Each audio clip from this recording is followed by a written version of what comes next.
It's Dr. Tennant's Verbal Highs. Let's start the show with Lewis Tennant. Here we go. Guests and interviews that you're looking for with creators, innovators, and so much more. For all episodes and further info, verbalhighs.com is the place to go. Welcome to Dr. Tennant's Verbal Highs, a podcast podcasted from Tamaki Makaurau, Auckland, New Zealand. This podcast has been running since, if you are new here, this podcast has been running since late 2016, and in that time I have clocked up 135 episodes. So if you are new here and you enjoy what you hear today, there's 134 other episodes going back over those years. It's starting to feel like quite an achievement now, really, having logged the stories, at least etched in the moment in time that my guests tell them, going back that far, and so many different people telling their stories. A range of kind of broadly what I term creative practitioners in New Zealand, but not just people above the line, certainly people who organise and do sort of stuff to the side and below the line and all those other such terms for people in the arts and entertainment industries. There's also been a few chefs in there. It's quite a creative vocation, really, isn't it? Yeah, go and have a look, verbalhighs.com. Also, you'll find me, hopefully, on pretty much all podcast apps. Just type in Verbal Highs Podcast into your search engine of choice. My guest today is Evan Short. I'd not met Evan before. I'd approached him in 2013 when Audio Culture, the New Zealand Library of Music, the website audioculture.co.nz, approached me to write an article about Concord Dawn. Evan was otherwise disposed, but Maddie took part, the other half of Concord Dawn took part in that discussion. So we kind of open up today chatting about that in terms of, that was the last place we left off correspondence-wise. It's a really good conversation in that I think it's such an interesting story of an act having such a rise to prominence in New Zealand and also within their scene, being of course, the world of drum and bass globally, and then also similarly curious, I think, is Evan's decision to move on. I don't have the date in front of me. I'm 99 certain it was in 2009. And so, not that I push people by any means for the big scoop in these discussions, but we do weave in and out of talking about his time in Concord Dawn and also his decision to leave, which to me, I think, you know, I don't think this is a spoiler, can be paraphrased as it's quite relentless touring in the way one does when one's act or group or band or musical outfit is at that level, but also it arguably is probably quite hard to stay in one particular lane of music for someone like Evan, who's just more broadly a career musician, both by impulse and also by trade. His hand musically has touched a lot of projects, man. Not only the bunch of metal, hardcore and punk acts that he's worked with, he was in day one before Concord Dawn came along, but also not only on the buttons in post-production engineering, but also producing in that kind of creative and mentoring sense. Acts like David Dallas, PNC, Aradna, if they all sound very much of an era, this is where we start to philosophize a bit in the conversation. And there's a bit of music and music industry and broader subject philosophizing throughout this chat, which I really liked. We talk about how that era was very, very fruitful for New Zealand artists for a number of reasons above and beyond their art that have disappeared now. In other words, the New Zealand music industry was kind of more prominent and more healthy, and basically there were more clams around. Clams, bucks. I've suddenly blanked on a list of slang terms for readies. Keep on track, Lewis. And since then, Evan has lived a number of places around the world. That was interesting to chat about as well. He's currently based in Washington, D.C. as part of a family ensconced, I need to look that word up. In the world of politics, his partner is in the world of politics. They have a family there, and Evan of late has been producing under the moniker Evan Killjoy, and also doing stuff regularly online on Twitch and so on. He shouts out his handles right at the end. We even get philosophical about Evan's going back to study undergrad later in life, and I have come, as some of you who are regular listeners will know, I've come to kind of being on the other side of that as a teacher and lecturer late in life. So we talk about the world of university and undergrad courses, which I find really interesting. I love picking the brains of people on that side of the fence about their experiences studying. Hey, look, let's just let the chat speak for itself. There's a strong thread of the role of technology throughout this, so more fun, nerdy boffing out for Lewis with another fellow nerdy boffin. Hands very much pressed into the history of drum and bass music and music in general in New Zealand. It was a pleasure to chat to you, Evan Short. Verbal Highs podcast on Facebook, always like a follow, a comment. Verbal Highs on Twitter, which I mainly just post episodes up on, to be honest. Verbal Highs on Instagram, and then I have a website which profiles a couple of other projects as well, the New Zealand Podcast Database, as well as an event I run every year called the New Zealand Podcasting Summit. You can find all of that, as well as these episodes and a bit about me, at verbalhighs.com. Verbal high straight down from up above. I'm on my SM7, so that should be working all good. You're not getting any like bleed from my speakers here? No, but I appreciate your fastidiousness. I had one guest that was a composer who works in studios, post-production as well. Worst. No, okay, right. Because I didn't want to give him instructions because I didn't want to patronise him, and he was straight into his laptop mic with no headphones on, with his kids running around upstairs in a wooden house in Wellington. So, my gosh. Anyway, hey bro, nice to meet you. Yeah. It's been a while. I know you've it was funny looking back at the Messenger history, like you asking for an interview back in when was it, 2013 or even earlier? Yeah. Audio Culture asked me to do the Concord Dawn article, and I wasn't kind of in and around you guys then, so I basically had to cold hit up both of you. But I ended up putting it together. I think some new drum and bass, excited young drum and bass person updated it recently, which is great.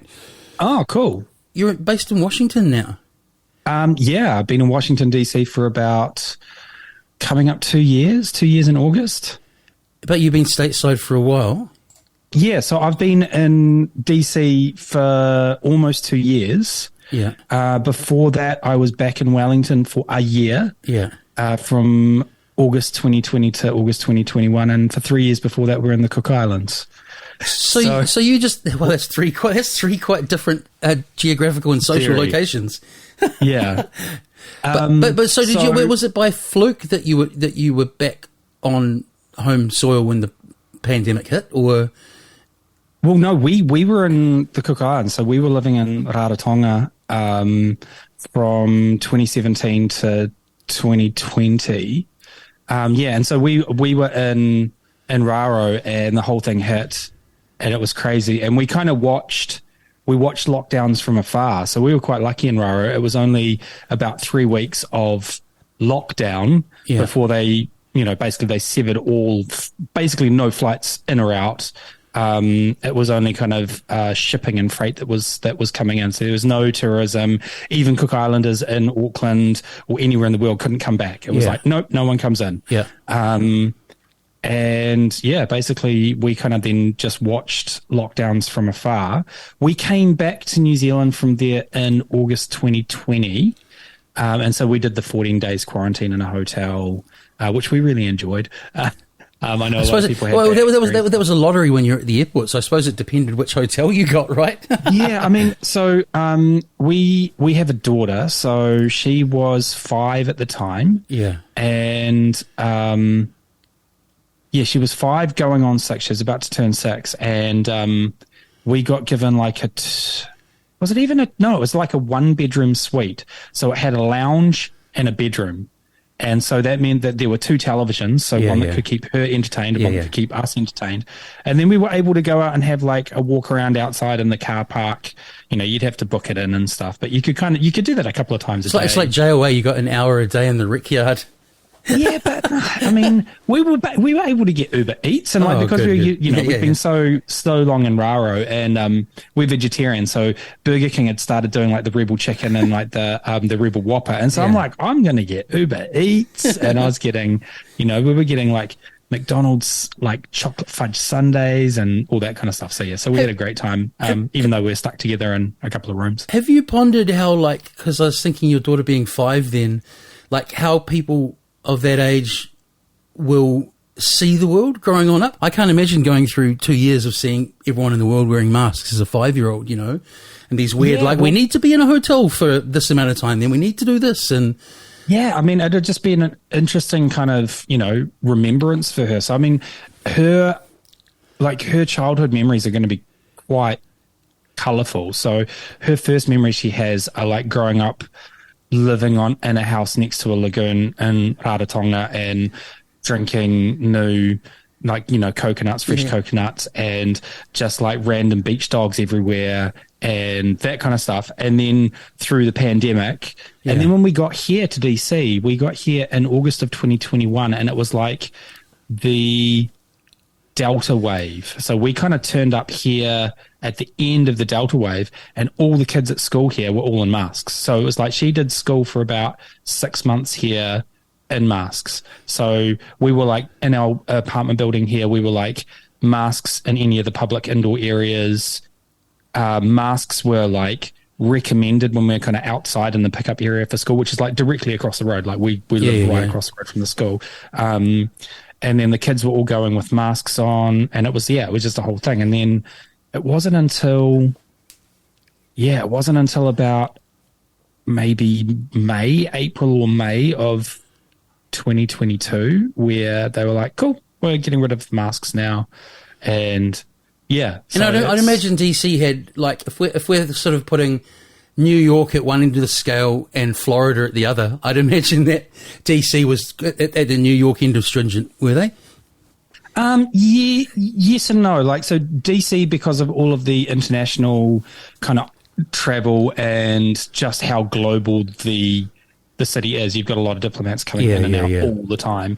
And I think also just being the kind of like, it's a very, it's full of government, basically, this place. So it was very strict about a lot of things. And also just like generally everyone was really courteous. So like even when masks weren't mandated on the buses or the metro here, like we would all just still wear them. We'd be like, hey, it's not gone away. It's been long enough now that I'm happy to listen to someone and talk to them about the pandemic for a while on the podcast. It's that thing of like the gestation. Just afterwards, I'm like, no one wants to freaking hear about that. I'm actually quite genuinely interested to hear about how it played out elsewhere. And I guess the last question on that is, even though most of us did our best, pretty much everyone ended up getting it one way or another. Did you get the COVID? Yep, I've had it twice now. Yeah. But both times after I've been vaccinated. So I got my double Pfizer shots in New Zealand before we came over here. It was one of the things the government said to us, like, because we came over here, my wife works for government. So it was like, before you go over there, you got to get your shots. So we were some of the first people in New Zealand to get vaccinated before we even left. And then when I got here, I got my booster at 6 months after that. And then it wasn't for like another 7 or 8 months after that, I got COVID. And I've had worse flus, and I've had like you've been a road dog, right? So you're prone to getting flus. And I have a naturally kind of like not great immune system anyway. Like ever since I was a kid. So and I've got asthma. It was one of the things we were in Raro when it was all kicking off. Like the government was like, we're going to get Evan out of there because of the insurance plan that you guys are on. We can't risk having to medevac him out. And it's like, I've got asthma that like I barely take an inhaler. I go running all the time. Like it's not even really a thing anymore. And I was like, no, I'm just going to stay here. It'll be fine. And I think I even had to sign a waiver saying that like they weren't responsible for my health from this point on for that special thing. But yeah, it was a funny thing. But it was. I find that really interesting hearing that, because that's that combination of, you got to have some agency while all this is going on. So you adhered to the group effort, but at the same time, you did go a little bit, hey, I think this is best for me. I think that's a good place to sit and all of that. Well, I mean, they were like, oh, we'll get you out of there because, we know that the health services there aren't as good as New Zealand. And if ever was, and this is right at the start when like... Well, it sounds like because insurance was mentioned, I think they got dollar signs in their mind, not so much you, maybe. Oh, sorry, that's a bit cynical. Sorry. Yeah, but I mean, seeing it from the other sides of things, like when you've got a family member or a wife that works for the diplomatic corps, and you see when someone gets sick and has to be medevaced, and it literally costs the country like $250,000 for one person. Totally. Yeah. No, I'm that's what they're trying to save the taxpayers that much money. So it's a whole thing. But they were like, we need to get you out of there. And Sarah and I were just thinking like, so I'm more likely to get COVID flying through a busy airport in Auckland with people kind of rushing around trying to get home or trying to get out or whatever than I am just staying here, like on an island of like 9,000 people where there's no one coming in. So it was just one of those whole things where, we just kind of went like, no, we'll just stay here. But yeah. So I think we've come to is you're telling me that you live in a diplomat family in Washington, D.C. That's exciting, isn't it? That was a long way of saying that, wasn't it? So that's extraordinary. Yeah. Yeah. So we, is it all about House of Cards at your place or? Hardly. I'm just trying to think what it's more like. So your wife is a New Zealand diplomat in Washington, D.C.? Yes and no. So right now she works for the World Bank, but on behalf of New Zealand. So she's New Zealand's board representative on the executive board of the World Bank. That's her job. My question to you right at the outset, in terms of who Evan is these days, I was probably going to indulge today and talk a bit about your Concord Dawn days, because I'm wondering if you ever actually kind of talked about that in any length, I guess, quote unquote, on the record. But before we do that, who is Evan Short at the moment? You are a lifelong member of the music industry, aren't you? You said you're in Boston. I assume you were playing a show last night, or? So it was night before last. I played a gig, DJing drum and bass. So, I mean, it's a really long story. I mean, if I want to start from kind of where Concord Dawn ended, Maddie and I kind of amicably split directions in about, I think, end of 2008. I wanted to focus more on doing not drum and bass music. So I wanted, I was producing for rap and hip hop artists. I was producing for punk and metal bands. I was recording and playing my own punk and metal. And then I joined a couple of bands. I was in a band called Kitsch for a while. And I produced a record with them while I kind of played in the band, did the whole Bob Rock thing. Out of interest, were you producing because this word's used a lot of different ways these days. Was it engineering-y, button pushing way, or were you kind of a Rick Rubin, kind of a sports manager coach? Kind of both. So in Kitsch, the record that we did, we recorded with Andrew Buckton. So when we came to do the album, Andrew was very much the engineer, and he was kind of in charge of the sonic capture of the album, even though we as a band and me as a producer had kind of oversight and a lot of opinions and guiding opinions on that. I was more in the band to help write the music. So they had a bunch of music. I think they had about 70% of the album kind of mostly written as like chunks of music, songs, like nuggets. And then another 30% I wrote with them. And the 70% that, we kind of arranged stuff and we sat down, we did multiple like passes of demos and sat down and figured out like, does this need to be like this? Maybe we should try this song in a different feel, that kind of producing. And then I left that band and I was playing guitar in a band called Subtract, did the same thing again. They had they're a long running, heavy New Zealand band, right? Yeah, I mean, I remember going to see them when I was 17. They were 16. Definitely around in the 90s because I remember them playing shows in Wellington. Yeah.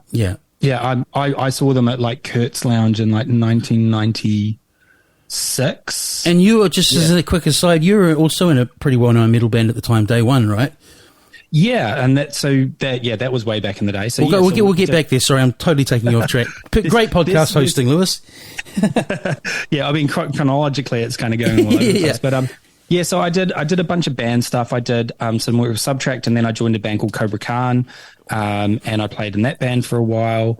And it was really funny. So at that time, I was making money and paying rent through running a studio and working on albums, mostly mastering, doing a fair amount of mixing as well, and working with artists like David Dallas, PNC, Aradna, and then doing mastering for all sorts of different people. Like I did folk records, I did black metal records, I just did mastering for whoever kind of found my name and my email address. But I did, I think like 4 David Dallas releases, maybe like 2 EPs and 2 albums. And then I did 3 PNC records. Is it fair to say it would have been easier to do that then rather than now, based on there was just more record company in New Zealand on air money floating around in New Zealand? That's exactly what I was going to get to. So I watched the music industry go from being all about like supporting these bigger artists and like adding the major labels and even the kind of like larger indie labels kind of like really having their hand in things. Yeah.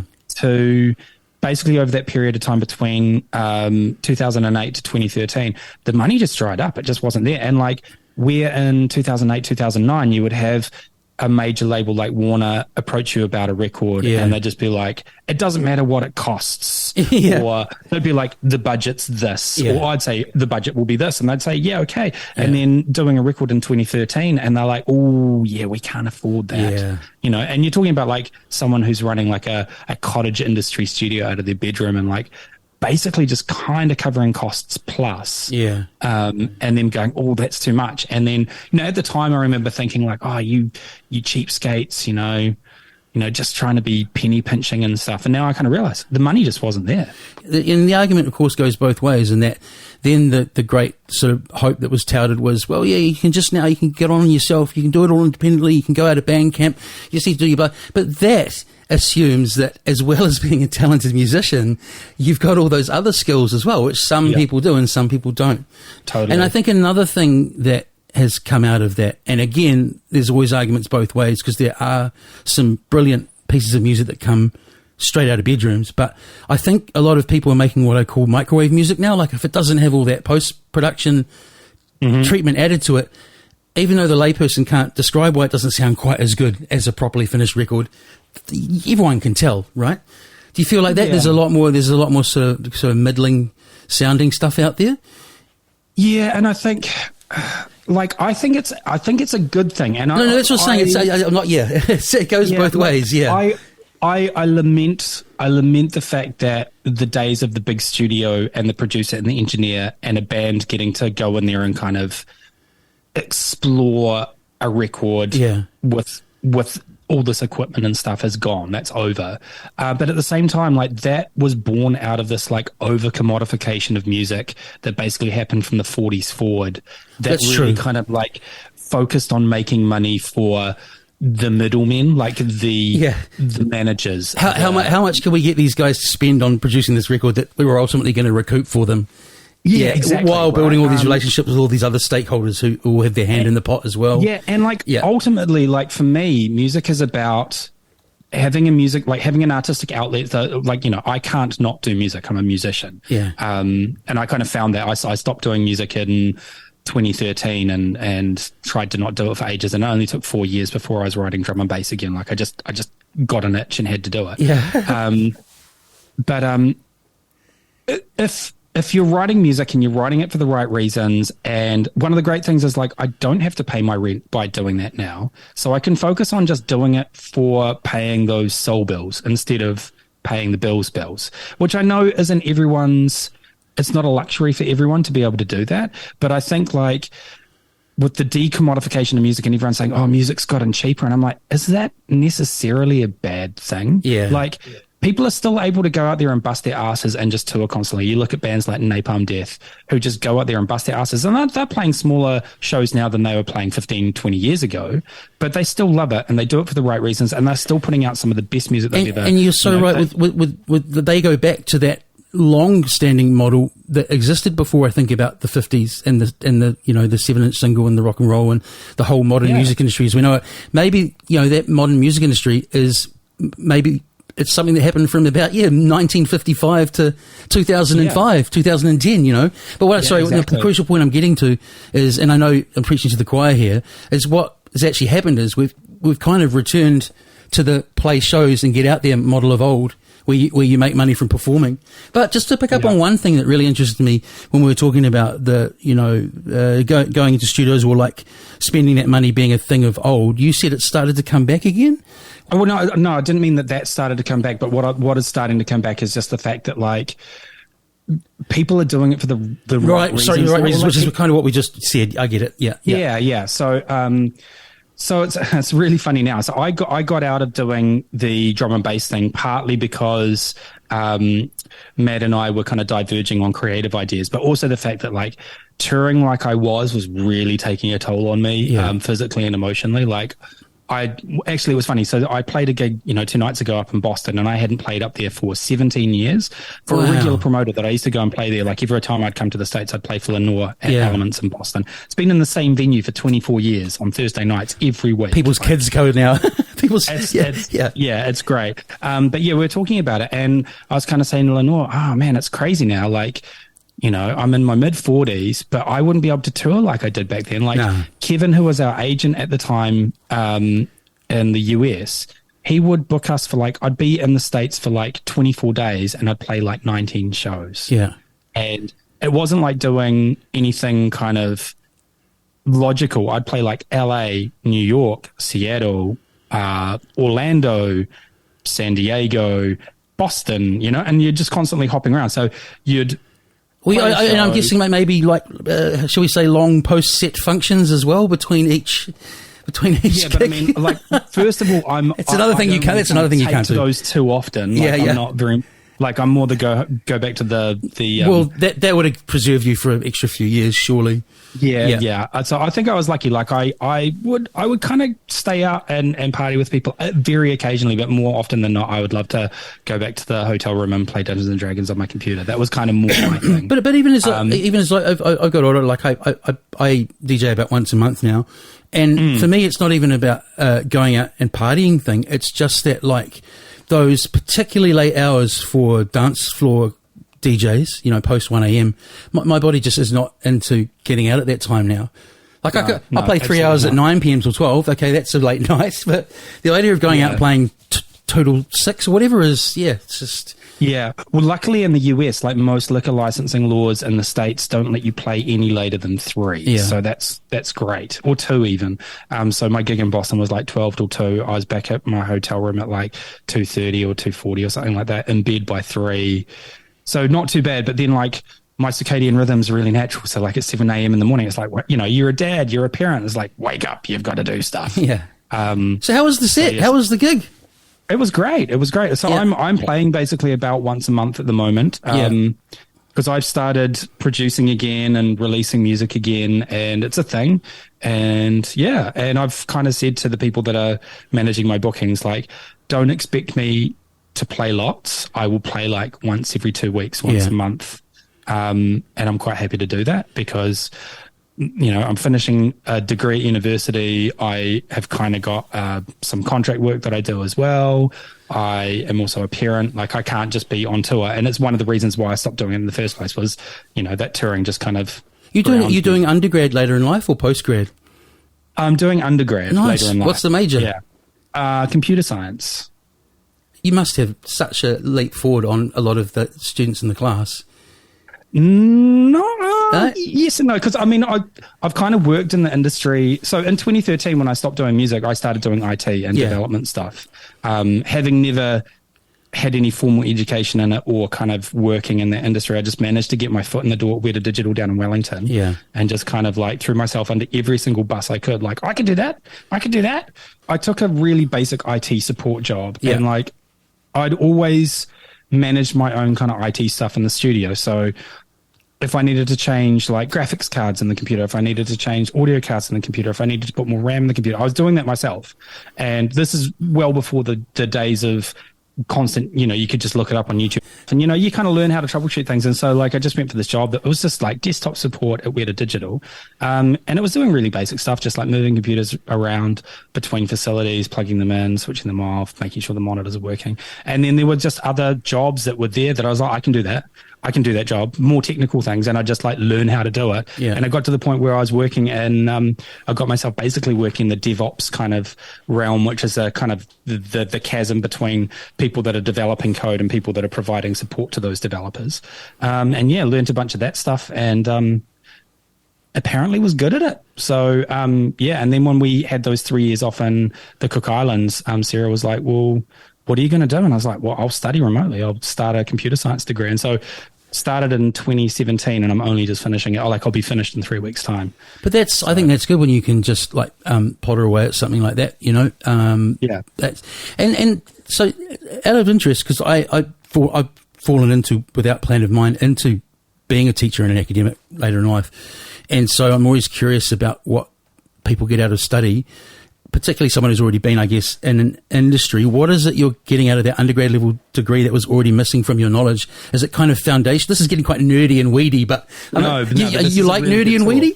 Yeah, I think you do. Okay, so it's really funny. So what I wanted to get out of it, and why I wanted to do it in the first place was I wanted to understand a broad foundation of concepts. So when I was working at Weta Digital, I would get thrown under a bus, or I'd throw myself under a certain bus, and I would learn whatever it was in that kind of chasm of learning that I had to learn for that thing. Yeah. But then I wouldn't learn anything adjacent that I didn't have to touch.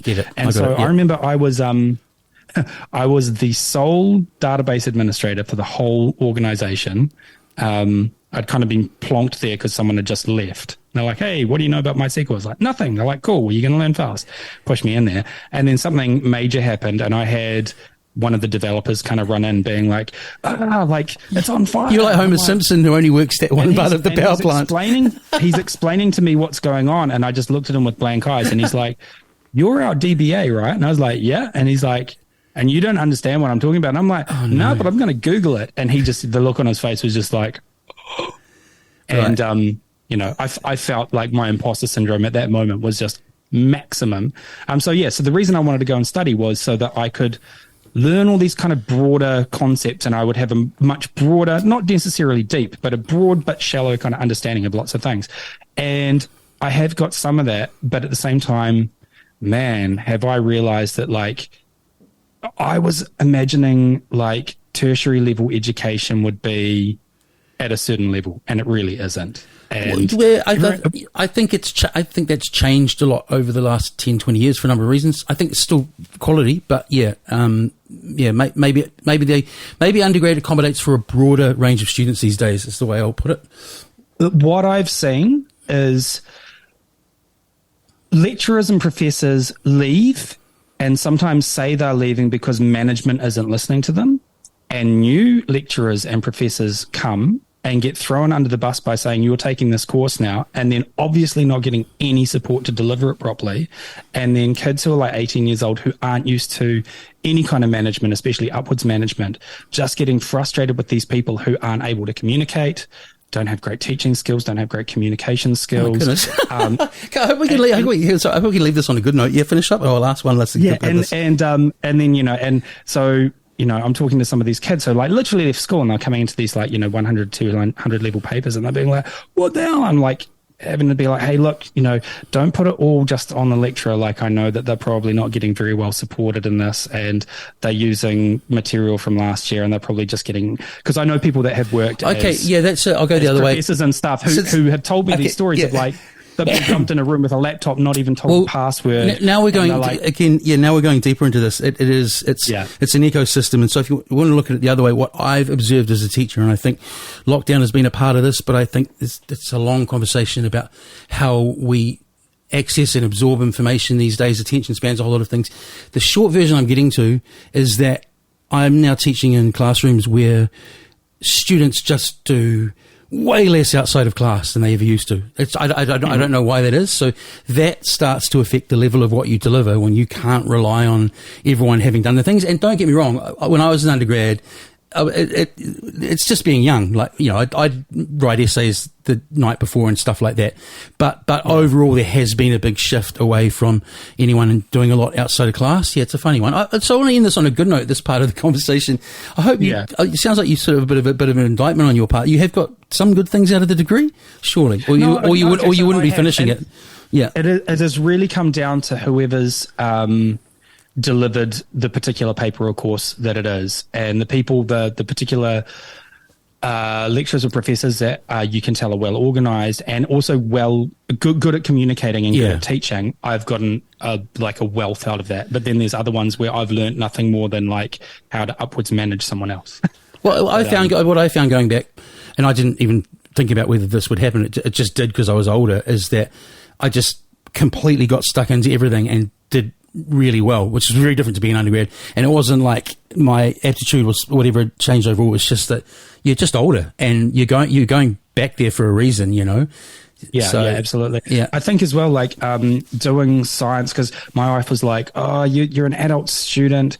You're going to be doing a degree with people that are just going out and getting messed up every night and getting drunk every night. Like you're gonna breeze through this." But then some of the algorithmic, like 200, 300 level computer science papers, you're literally, you know, like I'm watching recorded lectures, but they're full of students. And every time it's like someone's putting up their hand, like asking a question. And it's like the type of person that takes computer science and lasts through the first year and goes to second, third year as a type of person. So you're not hanging out with people that are just like drinking through their degree. You're hanging out with people that are like, actually, no, I think you'll find that this is more like this, and yes, in that case, okay, yeah, you know. So those are the types of people sometimes that you're kind of up against. Yeah, you haven't had any of your 20-year-old classmates excitedly tell you that they DJ this new kind of music called drum and bass. I've got a lot. I tell a lot of students, because you know how big it is in New Zealand now, right? It's almost like mainstream party music. I a lot of students, like I can sort of tell without asking when I hear them talking about it, because a lot of them have controllers and are drum and bass DJs now. I feel like they think it's something that's really new, like from the last 5 or 10 years. But I guess that's just being young, right? I guess we all feel like that when we go through that discovery phase, eh? Well, this is one of the great, and again, I was talking about this last night with someone saying how drum and bass is just still alive after like 30 plus years, you know, like. I remember jungle before it was called drum and bass, and then talking to someone about jungle, and they're like, it's not called jungle anymore, it's called drum and bass. And this would have been like 95. I know, yeah.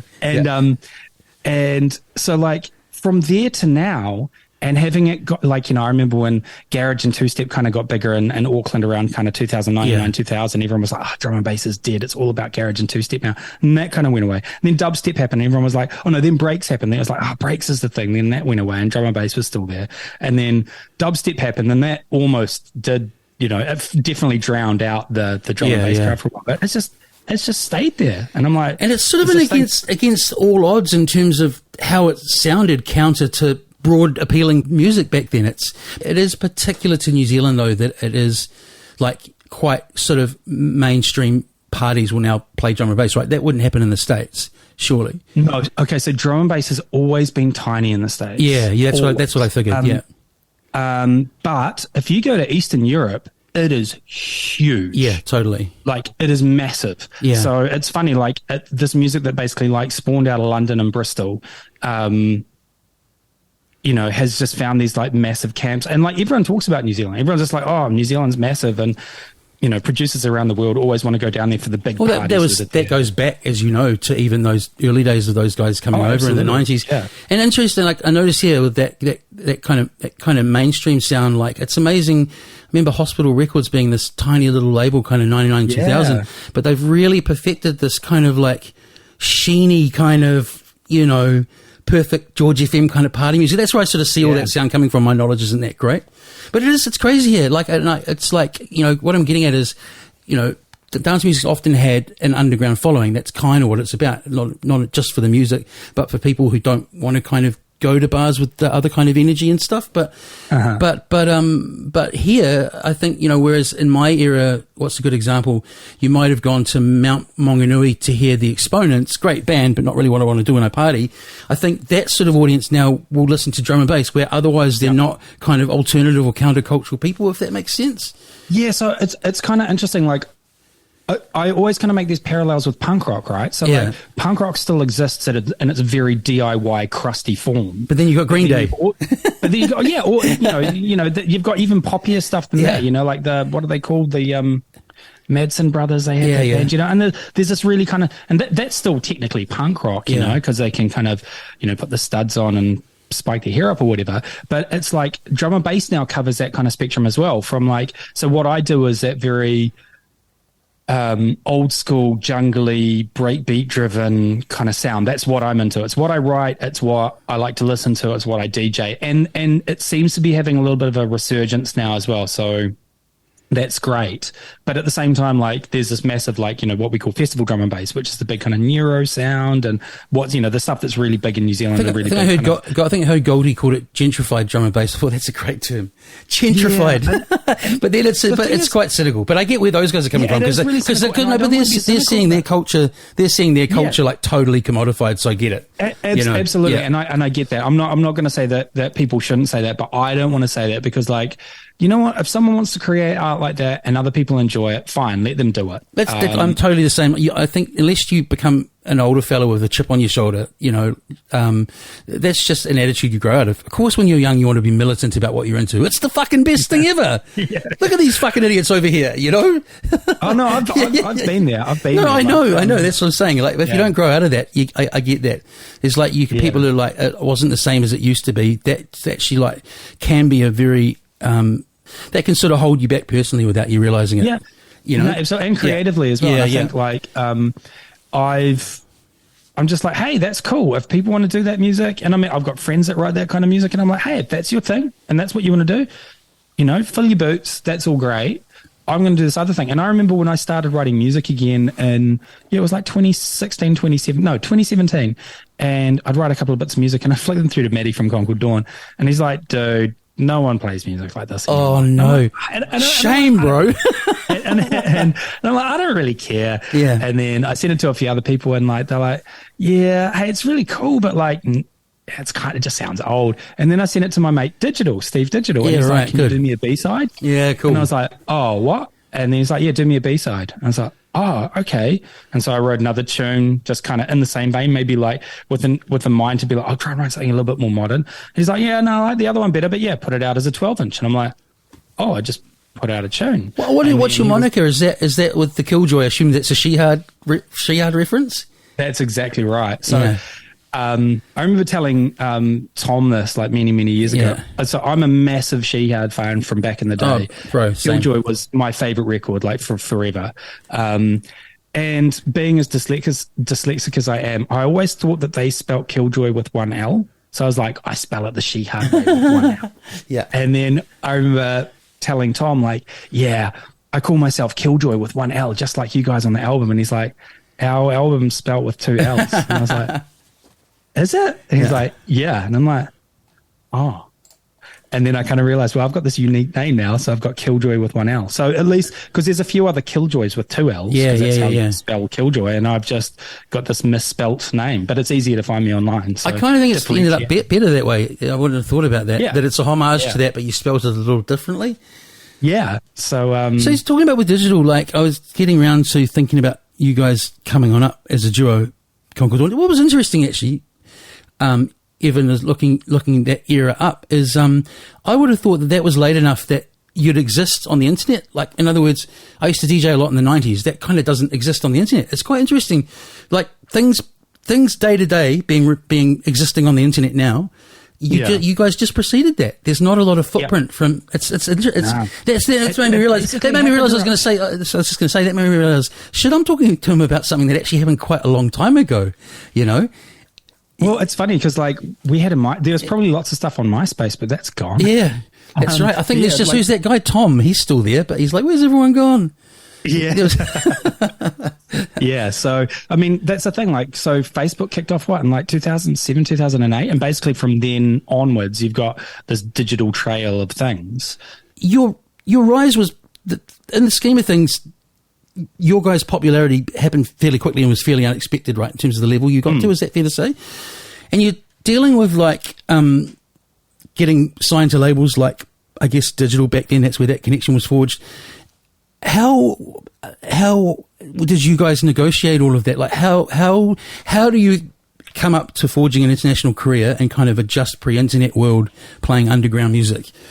So it was really interesting. So Matt and I started doing stuff in like about 1998, sorry, 2000.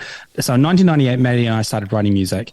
By 99, we were giving CDs of tracks to BFM, to our friends on BFM. Yeah. And by the early 2000, by late 99, it was, Otis and Slave did the Wednesday Drive show, and just after them, Nairi and Charlotte, and like they're all still our friends, did the Wednesday Request show. And Otis and Slave, who we knew through some other mutual friends, said, give us a CD of tunes. So we gave them a CD of tunes, and they played one on their show. And then when the Request show happened just after them, a whole bunch of people rang up to request one of our tracks. That's and great. It wasn't great. It was a pretty awful track. Like it was, it was pretty bad. And well, people don't ring up for no reason, so you must have had something right in the beginning. Yeah, and it was funny because you could only vote for stuff at the time that was on playlist. Yeah. And so Nairi and Charlotte were like, oh, sorry, you can't vote for that. It's not on playlist. Sorry, you can't vote for that one. It's not on playlist. And then I think it was Troy at the time was PD, or was it, I can't remember if it was him or Dub. And they said, can you give us some tunes to put on playlist? And I'm like, yeah, sure. And then we got a tune on the top 10 on BFM.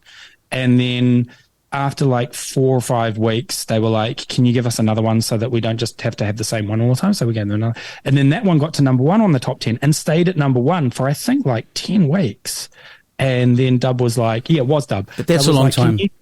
It was like, can you give me another CD so that we can swap out the tune? And so we were just giving these tracks kind of piecemeal to, literally as we were finishing them, to BFM, and they were just getting on playlists. And that might have actually kept you guys working faster than you might have otherwise. Yeah, it was definitely a motivating factor. But at the same time, we were going out to like the weekly drum and bass gigs and hanging out with the drum and bass crew. Yeah. And we were getting a lot of like, what you guys are doing isn't really drum and bass.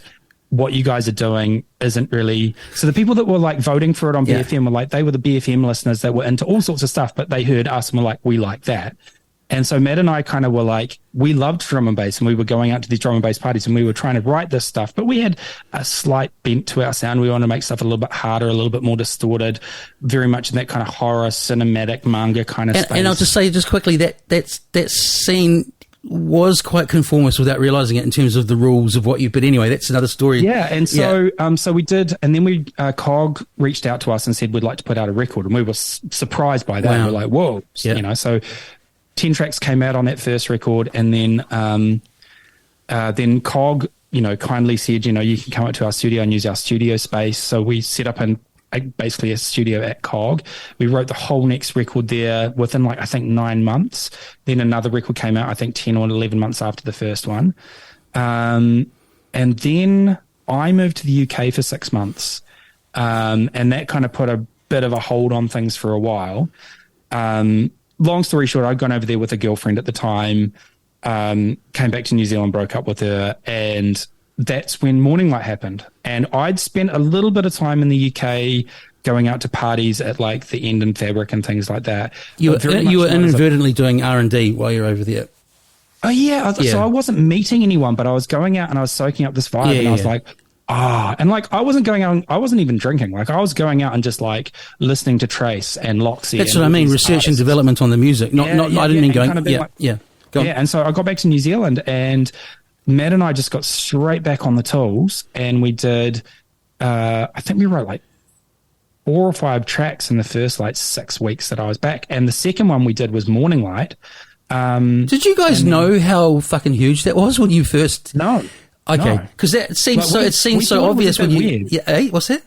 We thought it was a bit weird. Like we were like, we like it, but everyone's going to think it's weird because it's got me singing, like me doing like a gothy male angsty vocal on it. Everyone's going to think it's weird. And I was like, yeah, sure, it's got a big train in, it's got a big Reese bass line. Yeah. So our fans are going to like it, but like the establishment's going to be like, ugh, that's a bit synth wave gothy kind of thing, and so the first time I played it live was at a New Year party. So it was like New Year's Eve at Foo with Bad Company. We were supporting Bad Company. Oh my God, that's the perfect support to drop that. And it was a gig that Jay Bulletproof RIP put on, and he put us on the bill.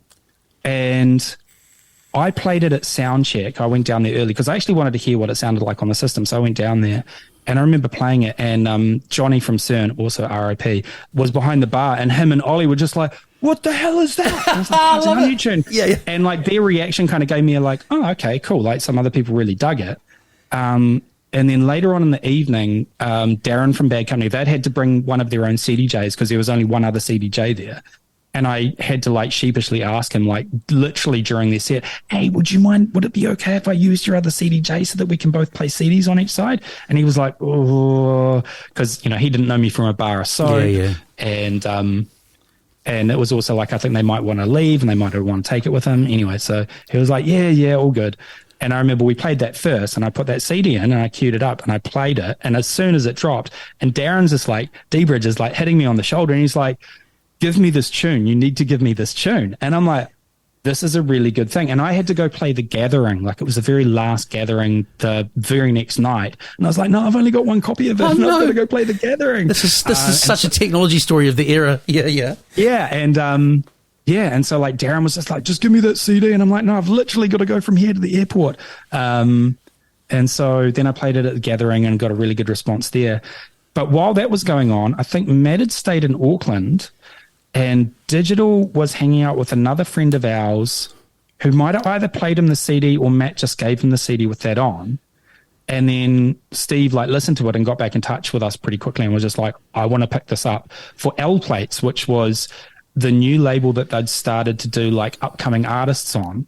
And then him and Brillo figured out like 2 or 3 weeks later, once it had kind of filtered through a few more hands, and people overseas were playing it all the time, they were like, "No, we're going to put this on Timeless," which was their kind of like top tier. And so for the people listening, there's, you know, a handful of, you know, big in the scene, but relatively small, obviously the main music industry, you know, UK drum and bass labels. And back then, they shifted a lot of units in terms of 12-inch singles and stuff. But it's a quick aside from that, before you guys, was it only Potts or Jay Bulletproof who'd been signed to a UK label? So it's quite a big deal for New Zealand drum and bass as well, right? Yeah. So, and I mean, they were a massive inspiration for us. So like, you know, Potts and Josh were very much like, there was a camaraderie there and a friendship there, but there was also this kind of like, there was a bit of competitive, like there was a bit of a competitive thing. But at the same time, like Jay would turn up and he'd just be like, "Hey, here's a CD of samples." Or he'd be like, "Hey, we should do a collab," or whatever. So he always wanted to work together and he would always help out. But at the same time, like, because Jay was always leading on that stuff, you know, Josh would be in the studio just kind of cracking bad jokes and being very rude. There was a motivating factor there because we saw those guys as being like the next step up from us. They were releasing on Industry. They were releasing on the local label Subtronics that Jeff and Dave were doing. They were releasing on a few other kind of international labels as well as getting international artists to do remixes for them and them doing remixes of other international artists. So we were down here. And like Bulletproof were up here. And so we were like, we need to be doing as well as them. We need to work like them. So we saw them as like a trajectory aiming point. And then, because I remember I talked to Potts on his show, you know, his podcast that he was doing. He was saying that like, not long after that, after we did Morning Light, that they saw us as that trajectory. I might drop off what I was going to ask, which is like, how do you coordinate all of that once you've got that first hookup? But I guess the short answer would be fax machines and phone calls in the middle of the night. Okay, so the internet was around. Yeah. There were a few online forums. There was like Place to Be, Drum and Bass Arena, and Dogs on Acid was the really big one. That was basically like Facebook for drum and bass at the time. Yeah. It was just like an online forum thing. But then there was also there was ICQ, and then not long after that there was AIM. AOL Instant Messenger was our thing back in the day. You had a handle, you'd sign into it, and it was just a messenger app. It was just like a really basic thing, but you could send files over it. Yeah. And you could put like auto accept on, and so you'd put like an away message that was just like send tunes, auto accept on, And you'd turn up in the morning and you'd have like tunes from a whole bunch of people you'd never heard of before, a few people that you did, but if you were lucky, you'd have like Mark from Cause for Concern, or Ed Russian Optical would have been like, hey mate, new bit for you. And So they were just leaving a kind of please take one box of white labels. yeah, basically, Yeah, yeah. yeah. Like, so promos and dubs just kind of, so that's what was happening. So this was like before AOL Instant Messenger, people were having to send CDs to each other or DATs to each other, Yeah, yeah. or people were cutting dubs. And so Matt and I were part of the first kind of generation that were playing CDs, and we were still looked down on for years and years while we played CDs. Everyone was like, oh, you're playing CDs, that's not really DJing. And now everyone's playing off USB sticks, which is totally fine. Which is funny because that way of approaching the technology suits the drum and bass scene as I know it back then, which was like, it was all about having the newest, freshest cuts. Yeah. So But at the same time, I think there was enough of that kind of hip hop kind of yeah. I know, yeah. elements culture where it's like turntablism needed to be a turntable. Do you know what I mean? Yeah. But it was really funny. Like, so the technology at the time, so you might have someone pop up, it might be like Dom and Roland be like, hey guys, how's it going? Got a new tune for you? Like, oh yes, please. And then it'd be like, new tune, and it would take 50 minutes to come through, and you'd have to make sure that your dial-up connection didn't crash. Yeah. You're like, because there was no auto resume or anything like that. The other question around technology is, we came back to something we were discussing earlier. It was either read the manual, and they were thick, ominous things with spiral bounds, or figure it out yourself. You said you started off your production, you thought it was not as great as it got to, which makes total sense. How do you go on that production learning curve with the drum and bass sound and feel, and where are you picking up tidbits from? Was it just you guys getting better as you went, or were there mentors? Or I've always been really bad at taking advice and also seeking advice. So very much I am an experimentalist who will hear something and then kind of have an idea of how I can try and create that sound.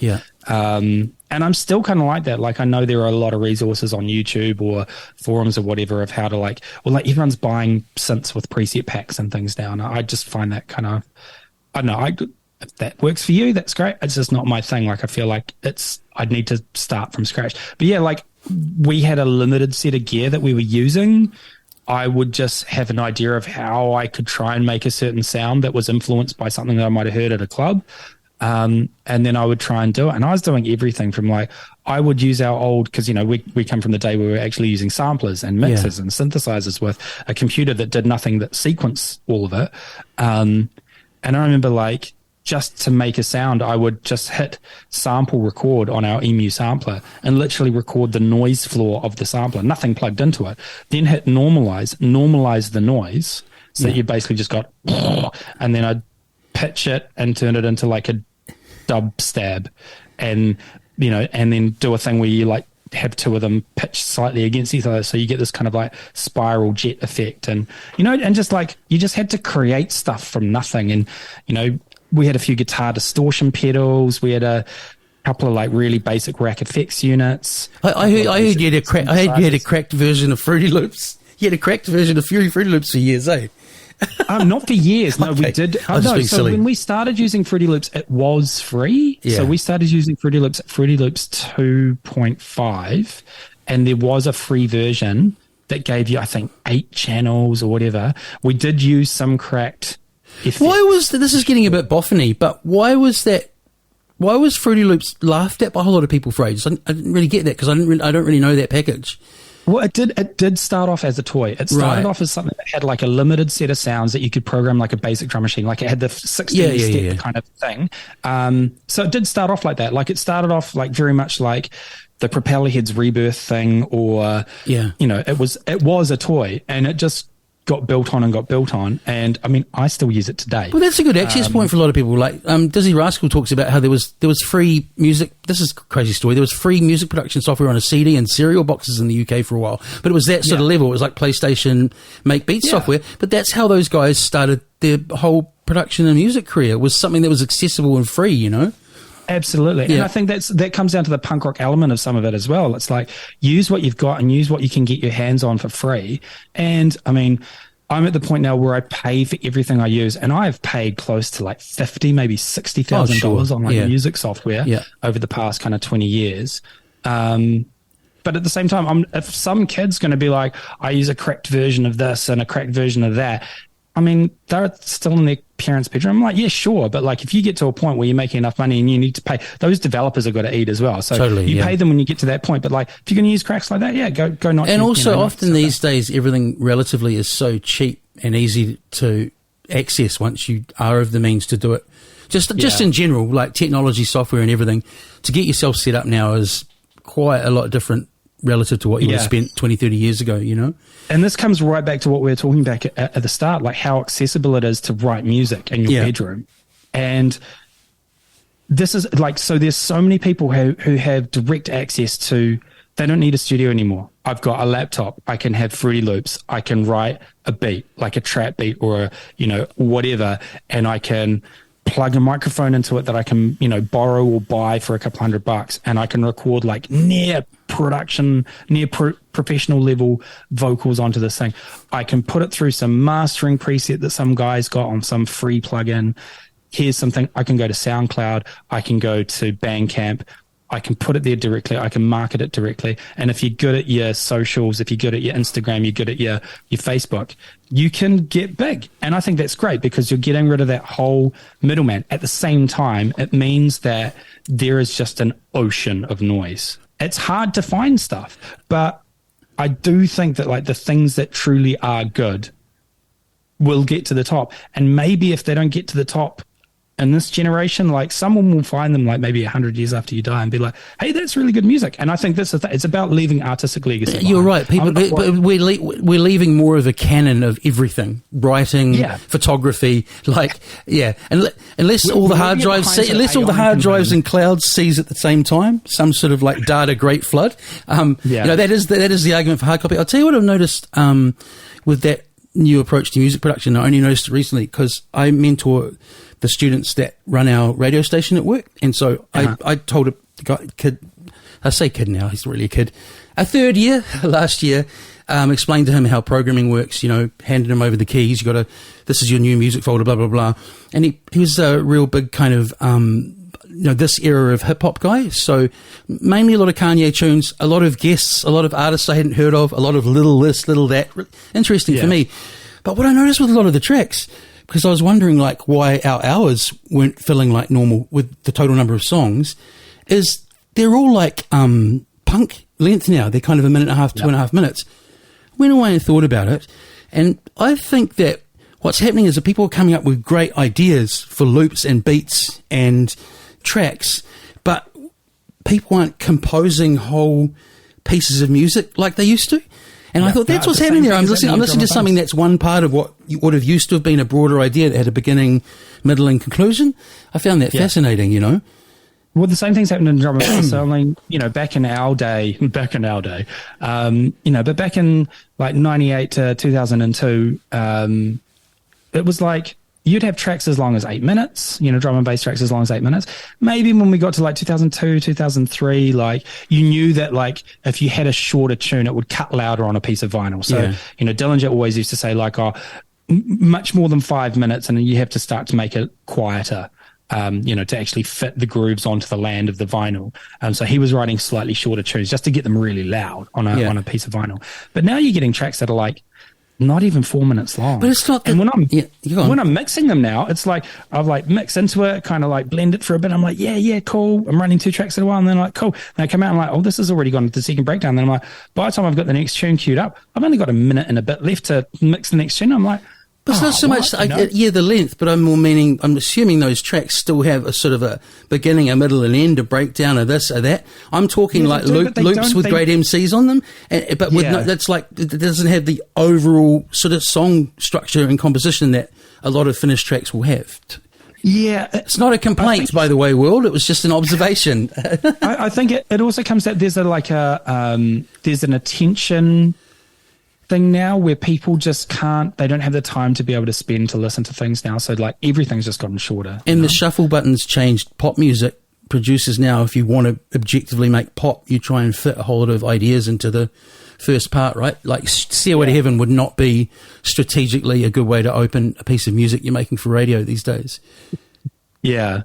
Yeah, no, I mean, even just the tangible idea of the album is gone now. Like there is no album anymore. Lives on in scenes. I reckon metal kids would still listen to albums. Like I think there'd be certain scenes where people still will. Yeah. Maybe because I'm involved with some like online metal communities, and I don't know. I see some of the same thing where it's like kids will know certain tracks, but they won't know the whole album. I like to listen to whole albums, but I'm old now, so. And again, it's not limited to age. I seldom listen to albums now. I thought about film the other day. Like, I probably couldn't get through The Godfather these days. You know, we've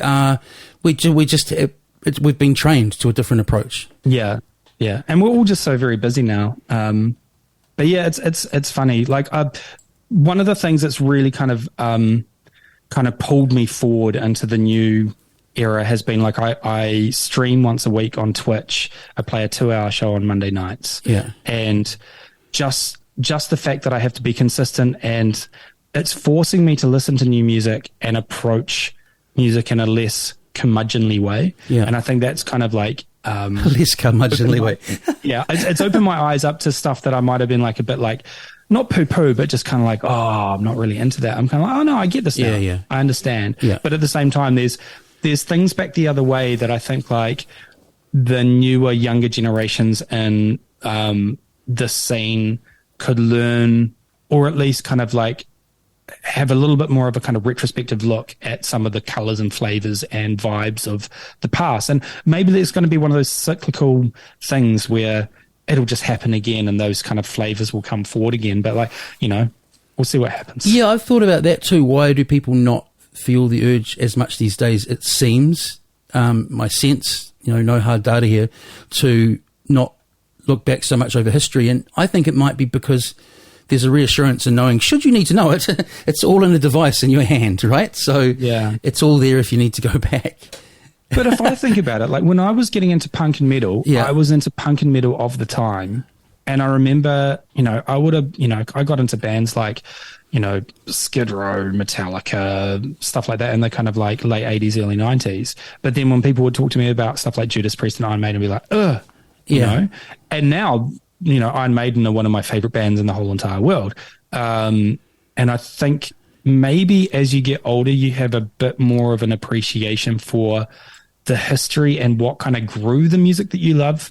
Like at the time when that music that you love is happening, you're like, this is the thing that I love and only the thing that I love. And I don't need to know its history or where it's come from. But then as you kind of grow older, you're like, oh, I wonder. And you go, oh, this came from here and this came from here. So this is classic. I don't just laugh. Yeah. This is a very much an older person's reflection on being a younger person's conversation at the moment. But there's something really awesome about, especially if you're into a particular thing and like a really, it's all encompassing, talking about that late teens, early 20s energy of like, it's all in the moment, you know? That's how it felt back then. That's how it'll feel now if you're into something. So that's probably why you're also not that interested in history as well, because what we're doing right now is so exciting. No one else has ever been in something that's that exciting, you know? When you're at that age, you're looking forward to the things that are coming. Whereas when you're now, you're always looking back to it's almost like that's the marker. It's like you're looking forward to it, but then you go past it, you're looking backwards. You know what I mean? Hey, last question on Concord Dawn. This is the third sort of key one I had here. Another thing I thought was a bit kooky and unexpected was a sound like that, particularly maybe even back then, blowing up in the mainstream. Like you kind of didn't that record reach a lot of everyday New Zealanders' ears? Yeah, so this is the thing that was crazy. So we didn't sell necessarily a lot of that 12-inch, and in terms of the drum and bass scene, like it sold well, but it wasn't like breaking any records. I mean, it did really well, and I think we were really lucky. Like we were part of that first wave to break out of the England thing. Before us and before, maybe there was a few other artists before us as well, like a few American artists or whatever, but drum and bass kind of went international in the early 2000s. Like all of a sudden, Eastern Europe came. You had Russian artists, Hungarian artists, loads of Hungarian artists, South Africa, loads from America and Canada. Pendulum from Australia. You got all these artists kind of popping up all over the place worldwide, and I think that was very much tied to the fact that internet was connecting everyone, internet speeds were getting faster. But what we did in New Zealand with the Uprising record and Chaos by Design as well, like we put out Uprising and it was platinum in 3 weeks. and that's mental. That's 15,000 copies of a CD, you know, that blew our minds at the time. We were very lucky. We were of a time in New Zealand. I think we were very lucky to be part of a couple of different scenes. There was obviously the drum and bass scene, the wider dance music community scene, and COG kind of connected us to that. Then there was the B-Net scene, and the B-Nets were a big thing, and they were doing really well at the time. The broader cultural industries had got really big in the last 10 years. Like they'd really pumped a lot of resources into music. Yeah. So I think we were lucky to have a lot of those people support us and champion us. And I think especially like a lot of the people that were supporting us, they were like, good on you. Like we were the underdogs doing well, you know, and I guess in a way we were, but like we never expected that. Like, you know, take it back 4 years earlier when Matt and I were like literally in his, you know, dirty bedroom with gear stacked on top of each other, literally just writing music for ourselves, not ever thinking that anyone would want to listen to it, to the point where you're putting out a record that goes platinum. It's kind of mind blowing. But the bit I don't get, because I wasn't there, is like from a record company or whoever, from a like getting this into the broader world's ears and hands point of view, how do you fit that in? Like, how do you playlist a Concord Dawn tune amongst like was it on? Like, how did it get out there in that world? Okay, how do you fit it into a music video show? Like, how do you slot it in between, I don't know, the Feelers and whatever? Well, I think there was still a mandate at the time for New Zealand music, and you had shows like, you know, Space and you know, C4 was going. There was all the support for local music. Oh my God, you're right. There was actually more outlets than there are now by a long shot. Yeah. And people weren't listening to streaming services. People were like relying on radio stations. They were relying on television, music television, to like get what they had. So they had this very narrow band of what they could listen to, and those narrow bands were very supportive of local music. And certain local music, like I'm sure there was other local music. But there's local music that you could end up easily put on commercial radio playlists, which is where a lot of broader people. So you didn't end up playlisted on the Edge or ZM or whatever, did you? That would be pretty crazy. So this is the funny story. When we did the Chaos by Design album, we did a tune with Paul McClaney called Man for All Seasons. Yeah, and it is a kind of like synthy, kind of poppy kind of tune, and our publicist rang us and said ZM want to playlist it, but they want you to take that sound out of it, the synth sound, kind of in between where the vocals were. There was this kind of like this hook kind of synth sound. And it's like, it wasn't particularly hard edged or nasty. It was just this big kind of synthy sound. And they said, if you take that sound out of it and edit it shorter, we'll playlist this tune. And the fact that Matt and I even considered it for like a couple of minutes still kind of makes me feel a bit gross, because I'm like, you know, like, nah. Hey, look, the album did all right. The album did all right anyway, the other album. So album there you go. Fine, but like, you do get changed by that. Like when someone wags the carrot in front of you and says, you know, hey, you know, this punk track that's, you know, saying certain things, can we just make them say different words and maybe change the meaning and maybe turn the guitars down a little bit and like literally make it less punk rock and make it less what it actually is, you know? But the fact that someone was like, hey, we'll play your music if you take some of your music out of it. And then when you think about it that way, you're like, yeah, actually, they just kind of wanted a watered down, palatable brand of us. You saying that to get some credibility made me realise that you guys could have gone a totally different way from when you said, like, you decided it'd run the end of its course for you, like just basically health and safety wise or whatever. You didn't want to be touring like that anymore. But what could have happened when you're caught up in that headspace of like, shit, we've really blown up, we're huge, is you both might have relocated to New Zealand together and thought you'd be Concord Dawn, the semi-mainstream act you were in New Zealand. You know, when people go in, it's a bummer because people have the greatest intentions with that. Like these incredible bands and then artists move to the next territory. Generally, it's Aussie or Australia, and then a whole lot of years of struggle and disenchantment follow, and you come out that other end of it worse for it, man. You know, like.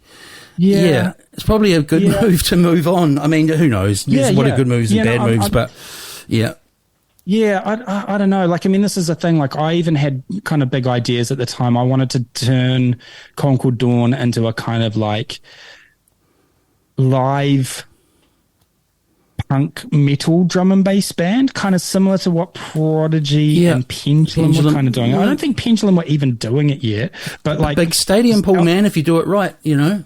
Well, yeah, that was so our good friend Shapeshifter do like still to this day the best live drum and bass band. 100%. Like they're incredible and like very much inspired by what they did as a live show and the amount of energy that they could carry. And I was like, I was wanting to play more guitar and get more into that side of music. And I was thinking, hey, we've got this thing that is doing this. Both Matt and I love rock music as well.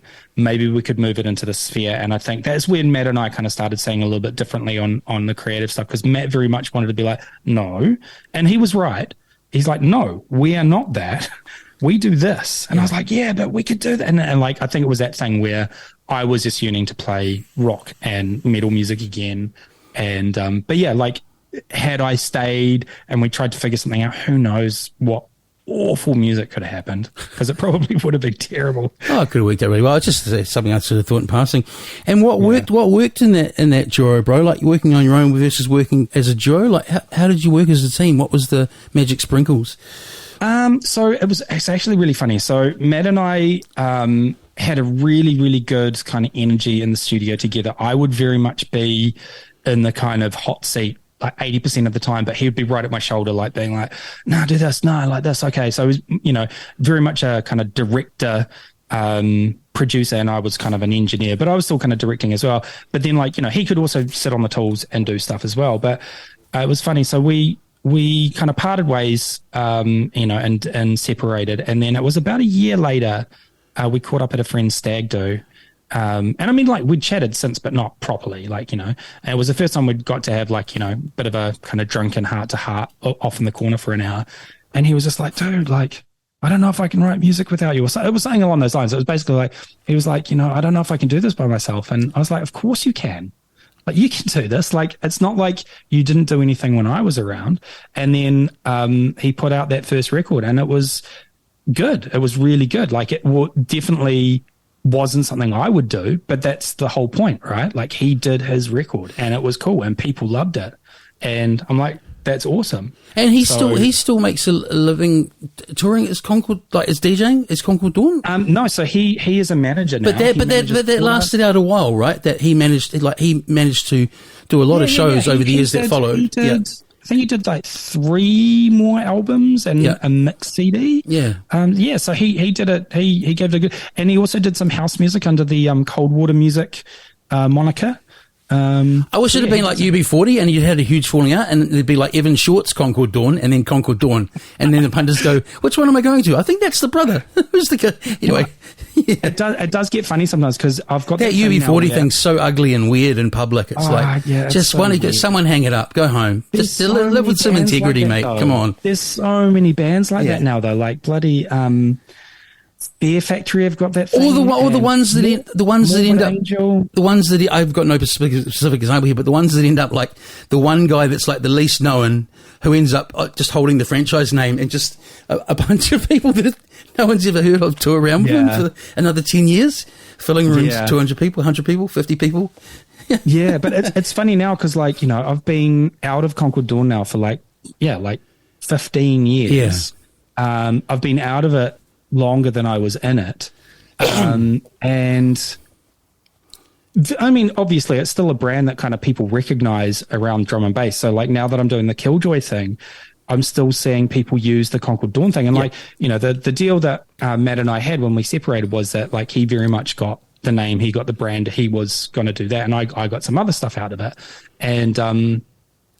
And one of the things is, you know, you're allowed to use Concord Dawn as a reference and biographical material, but that's it. And so there've been a few times where it's been listed and it'd be like, you know, Killjoy, and then in brackets it'll say like Function Records UK, Concord Dawn, and I'm like, I have to ring the promoter and just be like, hey guys. Oh, that's good of you. That's good of you to do the right thing there. I mean, I also want that separation. Like, it's not just that I want Matt to be in full control of the brand, which he should be, and I want him to be, but it's also because I kind of want to separate the Killjoy thing from, like, I don't want to trade on that on that thing. I want to trade on my own. No, I get it. like, No, I get that. Yeah. And then, So- but you guys did use that to your advantage in terms of quite clever way to operate when you were a unit, because didn't one of you used to tour one part of the world as Concord Dawn and the other is you were kind of like MF Doom, who turns up with the mask on. But that's how drum and bass acts would tour all the Oh time. no, I'm Like, not trying to get a scoop here. I totally got it when you mentioned it. It makes sense that you both go out and And like Matt lived in Vienna and I lived in Auckland for like, you know, a good 3 years while we're still doing Concord Dawn together. And he would do Europe and the UK and Asia, and I would do Australia, New Zealand, and the States. Yeah. And that's just kind of how we divvied up the world. I don't think it was good that we were physically apart from each other for a long time, because it meant that we didn't have that kind of actual physical in-person reconnection and hanging out, which, you know, Matt and I kind of thrive on. Because we're good friends now, and like you get us together and it's like, you can't shut us up, you know. But well, you knew each other from when you were 11 or 12, right? Yeah. We went to intermediate together and played music and stuff there. Just last thing on him, I sent you off in this direction. You said that he's got another project these days. Well, he's still doing Concord Dawn. He still plays as Concord Dawn. Oh, so he does. That's what I meant. Yeah, right. Yeah, and he occasionally writes a piece of music. He and I actually did a Concord Dawn reunion EP and tour back in 2009. Cool. 2019, sorry. We got back together we did 4 tracks together and a tour around New Zealand. That was lots and lots of fun. But he's mostly... I do like a happy ending. Not that it was unhappy, but I do like it. You know, it's good. It sounds like you had... Yeah. You had the stock. You had the stock standard... I need time out from this thing that's been totally encompassing my whole life, which includes my creative partner. Yeah. Come back again after a year, have a drink, and then it's been... No, but it was good. Like, we were frustrating each other because we were basically like pulling in two opposite directions, you know? And it's like, as soon as you kind of realize it, like, okay, well, this just isn't working. So let's just untie this thing. And at first it kind of felt like, you know, it's like a girlfriend or a partner or whatever. It's like, you kind of feel bad. Like, you feel bad for having lost this thing and also being partly the cause of it. But then, you know, that kind of simmers down and you're just like, hey, it's really cool. And like, Matt and I got our friendship back. It was great. We'll finish up on a sec. This has been one of those great ones, and I have a list of questions, and we've just kind of riffed, and I've looked at them occasionally. I could probably talk to you for another hour. It's good. Kindred spirits. ADHD. But I was going to say, no, you've got to be engaged and interested in the subject, mate. I was going to say, last sort of question, like, in terms of that whole... I'd say uprising, and unintentionally, no pun intended, of the Concord Dawn project, like kind of quite huge, exceeded your expectations. You went in and out of the churn, world touring and all of that. What did the whole Concord Dawn experience teach you? Like, what have you taken away from it for the rest of your career and life? And I've taken away from it to make sure to check yourself and make sure you're doing things for the right reasons. It was really easy, as I said before, with like the other radio stations wanting to playlist certain things. It's very easy to get wowed and wooed by the money or the recognition or just someone showing you some attention, you know? So sometimes you just have to check in and just be like, is this the right thing for me to do? Is this really what I want to do? Would 18-year-old me be cynical about this looking at someone else doing it, you know, in a way, like, and it's not that I want to be elitist about it, but I think like I want to leave behind me honest art that really reflects who I am rather than making something for someone else because I think that's what I should be doing. So that's the one thing I kind of learned from my time. I don't normally do this on the show, but just to end, because you know, you're saying a lot of people know your work, and you're kind of saying I'm back doing a bunch of stuff that's public facing now. So give me the classic, like, where do we find you on Twitch, and where do we find you wherever else your music and so on is? Okay, so I'm on Twitch at twitch.tv/Evan Killjoy. That's Killjoy with one L. Yeah, that's right. And also soundcloud.com/Evan Killjoy. youtube.com/Evan Killjoy, facebook.com/Evan Killjoy. Those are probably the best places to find stuff. I stream once a week on Twitch. I archive all of those shows on both SoundCloud as audio with me not prattling on the mic, which if you hate listening to someone with ADHD just constantly talk over the music, go and listen on SoundCloud. If you want to look at my ugly mug and watch my hands DJing on my controller whilst constantly talking over the top of the music, you can go listen on YouTube. And it's fun. I tell you, the whole Twitch thing, just to go over this, like when lockdown happened the world over and DJs all of a sudden were locked in bedrooms and couldn't go and play shows, and everyone was going crazy. Twitch happened, and people started DJing on Twitch, and that became a thing. And now there are multiple channels on Twitch that I'm regularly in that feel like going to a Drum and Bass Weekly now, where you've got regular people in the chat who you can catch up with, and you'd be like, oh, hey mate, did you figure it? How's your ankle doing now from your running? And are you better now? And like, how's your mum? A nightclub where the dance floor can talk to each other in real time. Yeah. Like you're talking to someone in Texas or someone in Slovenia or whatever. And then I started doing my show about a year ago, just under a year ago. And now I've got a bunch of regulars as well. And she's like, sure, like, sometimes it's only like 15 to 20 people, but sometimes it's like 75 to 80 people if it's a really good night. And you have the regulars in there chatting and doing stuff, and you can do like, sometimes I do a classic set, sometimes I just play new stuff, so that's been really cool to just have that experience without having to go out to clubs. You can do this. Technology has just provided this online network of going to different, and it keeps you inspired and engaged as an artist because you've got an audience every week. I get it, man. I get it, and I think the mass audience, coming back to a lot of things we chatted about today, is increasingly a thing of the past, man. It's all about a small dedicated audience, and people, patrons, and all of that kind of model. That's the way things go. Yeah. It's been a pleasure, bro. We've been yabbering for 80 minutes, which is good. I managed to keep you for the long end of the show. Nice to meet you for the first time too. Yeah. Right. Thank you very much for having me on, man. Take care, bro. Okay, let you get back to it. See ya. Ka kite. Bye bye.